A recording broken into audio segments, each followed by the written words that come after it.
Hey, what's up? My name is Edward, DJ Purple Love, founder of Bacpak, the DJ booking app. This podcast is designed for DIY, do-it-yourself event planners. I myself am not an event planner, so every week I sit with experts in their specific fields to give you the tools to elevate your event from a gathering to an actual party. This is From Gathering to Party.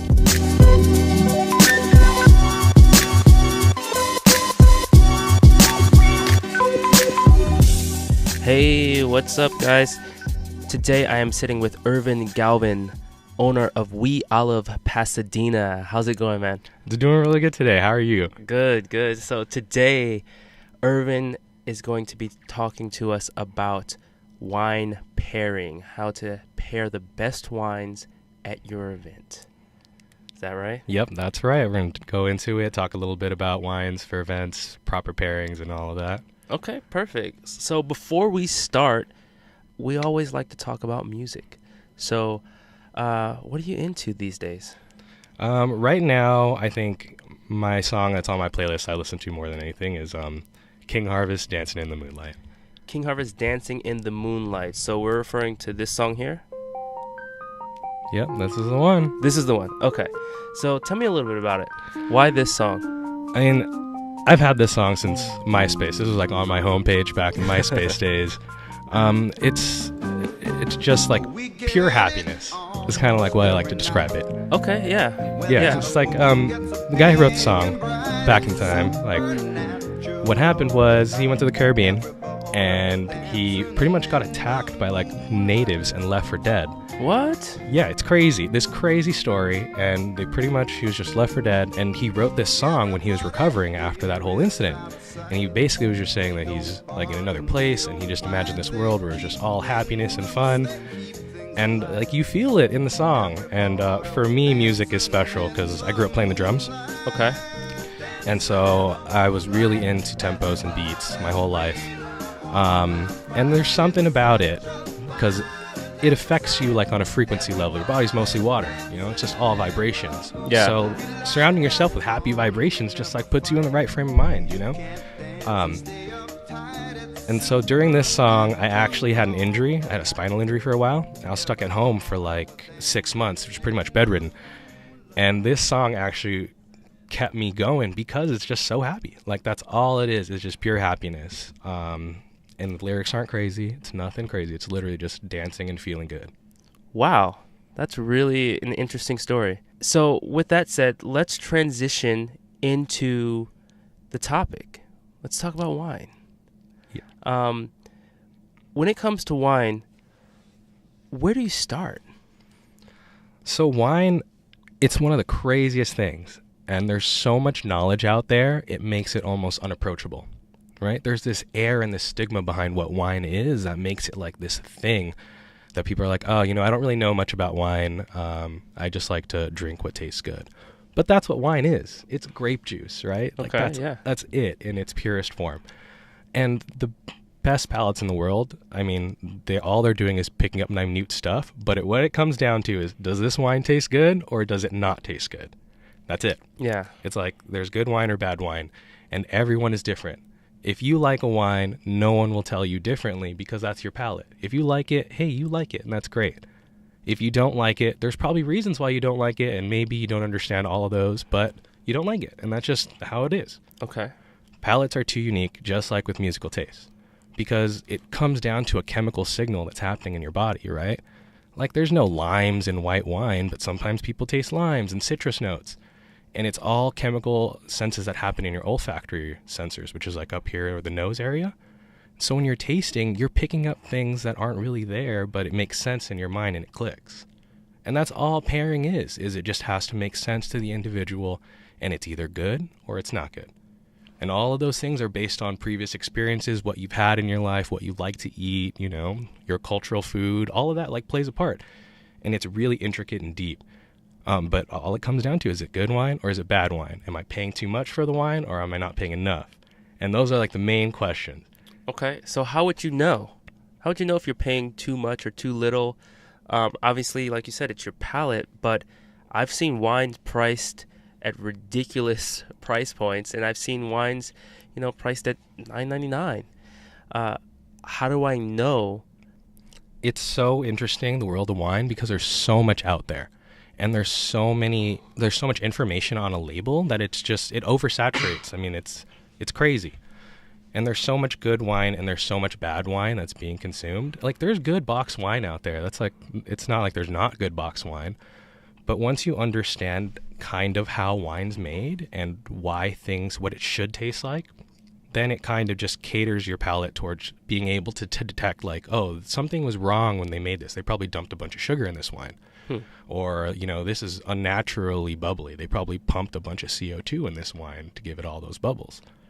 So when you start to taste the real thing or look for the real thing, then all the other stuff kind of it makes sense that it's all marketing or it's to meet a bottom dollar thing. So, wow. There's even production methods where they'll use machine harvesting, but machine harvesting pulls everything off of the vine, everything, including rodents, snakes, leaves, stems, everything, versus hand picking. But cost-wise, machine processing is just a lot easier and more cost-effective. And so that plays into the cost of the bottle. But that's not saying you can't get really good bottles for really good amounts. Like you can get really good rosés for $9 to $12 a bottle, and they're killer. So it really is just about experimenting, getting out of your comfort zone, not just buying a bottle because of the brand or the label or because it's a certain price point. And you don't have to be spending $50 to get good wine. Like, you can get a nice bottle of red for $20 and it's killer. It's also finding high quality growers and distributors who are small batch. If they're not making 10,000 cases a year, they're usually more inclined to producing higher quality wines at a lower price point because they can't compete with the big box guys. So you can actually find small batch growers and wine countries all around us. Temecula is like a 2-hour drive away. Paso Robles is 3.5. And you can go into these small tasting rooms, family run and operated, and walk away with like a $30 bottle of killer wine. Interesting. So let's talk pairing. So how do I know how to pair wine with food? It's really interesting because wine, it comes down to just a few properties. The main ones that interact with food are going to be sugar and acids, and then tannin. Those are the big ones. Alcohol plays a part sometimes, but... What's tannin? Tannin is, it's a component in wine that's found in the skins, the seeds, and the stems. Okay. And it's kind of like a dryness. So what tannins do is they coat your saliva molecules so it feels dry. So if you rub the tongue on the roof of your palate, it'll feel like sandpaper. Same effect if you drink like black tea, just straight black tea. You'll notice like your mouth feels like kind of dry and sandpapery. Yeah. That's tannin. So it's mostly found in red wines, which is why like most red wines are really dry. So those are the main components in regards to pairing. But what tannin does too is it clears your palate of fat. So that's why like really big red wines are good with, fatty steak or, something that's really heavy. It cuts through all that fat. Wow. Okay. So let's talk white wines. Yeah. So white wines are fun in the sense that wines are kind of like a little garnish on a meal, right? They're a little thing. So you can have like a nice seafood dish, and instead of adding lemon, you can just get like a really high acid white wine, like a really nice Sauvignon Blanc. Just really crisp, maybe New Zealand or something. It has more of those like lime notes. And it would pair fantastically with most seafood, and it's basically acting as a lime. It just has alcohol and some other things, but essentially it's like a garnish. And that's how all wines should be paired, is by balancing the food you're eating. If you're eating something sweet, you get something a little more savory. If you're eating something that's a little milder, that needs acid, then you can get acid in the wine. If you're looking for something to cut through fat, you can definitely add the tannins in there. So the wine has to have a job. It needs to have a purpose. So is there tannin in white wine at all? Yes, there are tannins in white wines. Okay. It's just not as robust or heavy. And then there's some white wines where you can get a lot of tannin out of it. There's crazy number of different grapes being produced, and they all have different levels, different sugar contents. How the wine's made changes all of that. So it really is just about knowing what you need in the food. Like, I need acid, I need sugar, I need alcohol, something, or I need tannin, and then just finding that characteristic in certain wines. So am I looking for this on the bottle, or do I have to actually go to tastings to be able to determine if the ingredients I want are in the wine? You can kind of get it based off of just general knowledge. There's certain grapes that have certain things.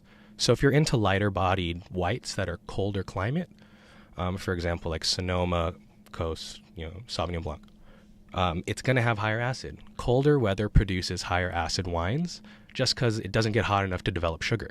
Okay. So wine is essentially like any other fruit. It's just like picking apples before they're really ripe. They're just really tart and acidic because all of those things haven't converted into sugars yet.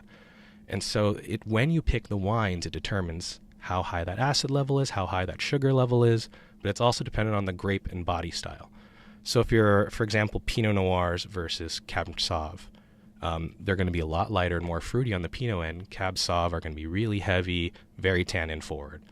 So you can't really have, you could, because there's just so many different styles. You can have like a steak with a Pinot Noir, but not as many Pinot Noirs will go with a really good ribeye as Cabs. Pretty much all the Cabs would go with a ribeye, but probably like half of the Pinots would. Got it. So would it be safe to say if I wanted to add wine to my event, I need to have a sommelier? Not necessarily. I think you can make really great choices just asking your local wine shop. Okay. Just ask, or even just people from local wine bar. All of those people, they're in that field because they're passionate about wine. Anyone that's passionate about wine, they don't have to be a sommelier. They don't have to be certified in any way, shape, or form. You just have to be passionate because that's essentially what wine is all about. It's about people who just get in it to make passionate decisions, make connections, form relationships, and to have a good time. Like, people aren't really in the wine industry pursuing money. Interesting. If that makes sense. Okay. So we spoke about food pairing. What if I'm just pairing it for the event? There's no food. Maybe it's a social gathering, a networking event that I'm putting together, and I just want to be able to serve wine. Do I just go to the store and just pick up my cheapest bottles of wine I can find? Or should I look for something specific that would help the event? In my opinion, wine is a tactile thing. It's something that accentuates an event and elevates it to another level because people are experiencing something tactile on their palate, something that's in a glass that they can hold. And so it really just depends on, there's a lot of factors that can influence wine. Weather, the type of atmosphere or the type of party you're trying to have. For example, if you're looking for, light and bubbly atmosphere, probably I would lean towards sparklings, light and fruity, because they're really easy to drink. CO2 and bubbles makes people feel giddy, and it's just a good party drink. And you can find really great sparkling for really cheap, as long as you stick to Prosecco's or Cavas. $8, $9 a bottle, and it's still really good wine. Okay. Or if it's really cold outside, you'd want something a little heavier, because then it's more of like a hot chocolate vibe if you get like Syrahs and Cabs. It's a little bit warmer of a feeling. It kind of nourishes you on a different level. And if you have like a summertime event, really hot and crisp outside, then you'd want things like lemonade. So I would lean towards whites or rosés that are higher in acid. Those are more of crisp things. It makes people feel cooler during the hot weathers, and it actually allows them to drink more. Okay, so what do I say to the people who say they can't tell the difference?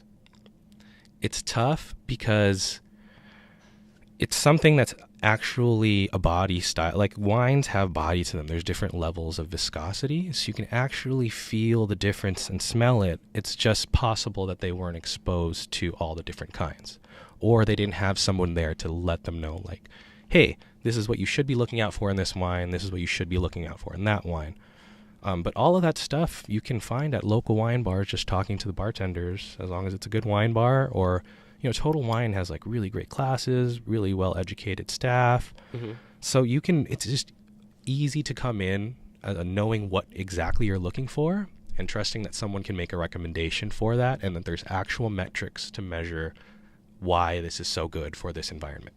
Okay, so when thinking about pairing wine for events, we've got events with food, we got events without food. Is there a general wine that you would pick for just any event? I'm in a rush, I need wine, and we don't know any of the situation or any of the circumstances of the event. We just are recommending a specific type of wine, what would that be? So the safest bet is always going to be light-bodied reds and a light to medium-bodied white. Safest bet all the time. So that means you're leaning towards Pinot Noirs in that range. And those are going to be a little more cost-effective, especially in California, just because they're grown almost everywhere. Also in that Sauvignon Blanc kind of range, you can get weirder varietals too, like Chenin Blanc or Rosés, Grenache even. On the red side, there's like really crazy varietals that you can get to, like Blaufränkisch or Gamay Noir. So there's a bunch of different light-bodied wines you can get that aren't going to be that expensive, but I would stick to light wines on the red side and light to medium on the white. Got it. Okay. So if you had to find a wine to pair for a backpack event, what would you pair? I would pair, we actually have a wine at the store. It's a rosé. It's a traditional Provençal rosé. I think those pair perfectly with a backpack event. Okay. Just because backpack events, they're all about setting the mood and the tone. Mm-hmm. Personal experience, I've had backpack DJs at events at my store, and feedback from everyone, including staff, was just that it's fun, it's a great environment. People were dancing, and people don't normally dance in the wine bar. So it really did elicit reactions out of people, and it was in a positive way. And I think rosé is that, because it appeases all parties, right? It's like kind of a red, it's kind of a white, but it's light and crisp. Everyone can drink it, no one can complain, and it's just a good time, right? Like you just take it, give it a shot, and then you're going to have a great time. Awesome. So let's talk about you. Where can people find you? Is there anything you would like them to know? Yeah, we actually do. So I'm also an olive oil geek. Most of my studying and books that I read are olive oil books. Yeah, there's olive oil books. I can make recommendations. But that is where most of the time is. And people don't realize that olive oil and wine have a very intimate relationship throughout history and culture. And it's forgotten about. People just pay attention to wine. What's good wine? But they're not buying good olive oil either. There's ways you can purchase real olive oil from really great distributors really close by. And they're doing a lot less shady means than the wine business. I can contest to that. The olive oil that he sells at We Olive is amazing. Oh, I love it. I love it. My counter is stocked. Well, thanks, Edward. Yeah, I can't take any credit for it either. It's the growers that have the passion and who day in, day out take care of these olives and press them and make sure the oil is stored safely and filtered properly. And they just do a great job. All we do is showcase their hard work. You know, I went to a French bistro about a week or so ago, and they brought out some balsamic in oil, and I started asking them about the balsamic, and they had no idea how to answer the question. So I said, whatever, I'll just taste it. Gross. And this was like a fine dining restaurant. After experiencing what real balsamic and olive oil is like, that's like sourced. Yeah, and I agree. And I think this is the main thing about tasting and palates in general. Once you've tried something that's really high quality, that someone really put the time and love into this product, right? You can't change that because something happens when you're putting in love into a product, you know, whatever it is, winemaking, cooking, olive oil making, setting up your playlist, you know, when time and love really gets put into there, there's untangibles, just things that you can't account for that blow your mind. Yeah. And that's why I always try to push artisanal producers, try to source locally, like go to those family farms, other real families who are still utilizing this as their main means of income. You know, it's not a corporation. It's this dad and these kids, and it's family. Yeah, absolutely. So is there any form of contact that you want people to know? Instagrams, addresses, phone numbers? Yeah, no, I mean, you can follow us on Instagram at We All of Pasadena. We're also on Twitter, on Facebook, facebook.com/We All of Pasadena. You can reach me at info@pasadena@weolive.com if you have any inquiries about wine, olive oil pairings. I actually give out my cell phone number to people. So if you want to come in and you need help with an event, you have questions, whatever it is, I'm always here to help because we're all about community and the little guy. So DIY event planners, we have your back if you need us. Awesome.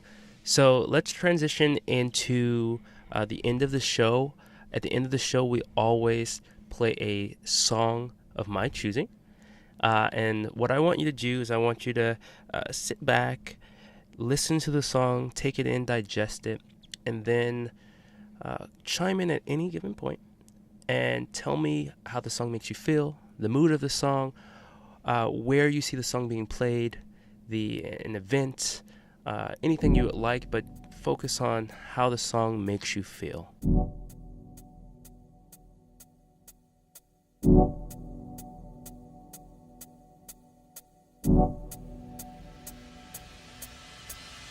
It's my Lord Jones and I feel like I'm on fire.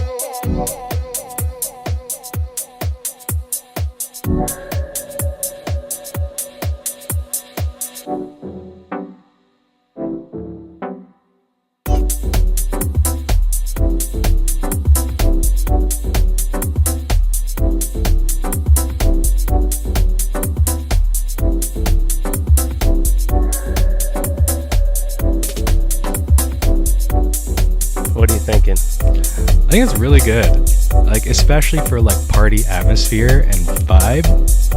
It's really good. Okay. Yeah, I feel like it covers a lot of bases because like beat's easy to follow and there's little pops of like interesting things. Yeah. So describe who's at this event.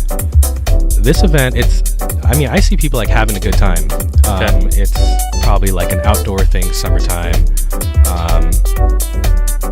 I don't know. I just see people like having fun. Where there's drinks in hand, they're chatting, and yet they're still dancing, and like it's just a good vibe. What kind of wine?